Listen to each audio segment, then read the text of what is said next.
নমস্কার বন্ধুরা, আমি আজকে রান্না করলাম দারুণ স্বাদের নিরামিষ মোচার ঘন্ট। মোচাটা আমি শক্ত অংশটুকু বাদ দিয়ে ছাড়িয়ে নিয়েছি। এইভাবেই নুন, হলুদ, সর্ষের তেল দিয়ে মোচাটা আমি ভালোভাবে সেদ্ধ করে নিয়েছিলাম। এবার ঠান্ডা হলে আমি ভালো করে একটু চটকিয়ে নিলাম।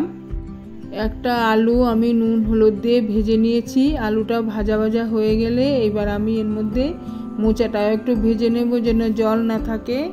1 চামচ ঘি দিয়ে আমি 1 মুঠো গোবিন্দভোগ চাল একটু নাড়াচাড়া করে ভেজে নিলাম হালকা করে।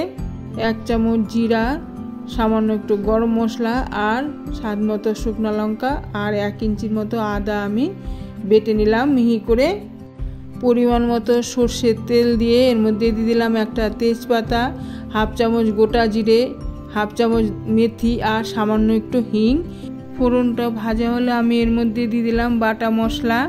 গ্যাসের ফ্লেমটা লোয়ে রেখে মশলাটা ভালোভাবে কষিয়ে নিতে হবে।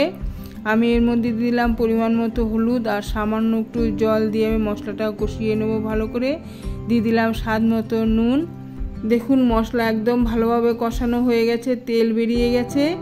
এবার আমি এর মধ্যে দিয়ে দিলাম ভেজে রাখা মোচা, আলু আর চাল, সবগুলো দিয়ে আমি মশলার সাথে ভালোভাবে কষিয়ে নেব। মিনিট 5 ভালোভাবে কষিয়ে নেব নাড়াচাড়া করে। দেখুন ভালোভাবে কষানো হয়ে গেছে, চারদিক থেকে তেল ছেড়ে দিয়েছে। এবার আমি এর মধ্যে দিয়ে দিলাম পরিমাণ মতো গরম জল। একটু চালটা সেদ্ধ হতে জলটা একটু বেশি পরিমাণেই লাগবে। 4-5 মিনিটের জন্য ঢেকে দিয়েছিলাম গ্যাসের ফ্লেমটা মিডিয়ামে রেখে।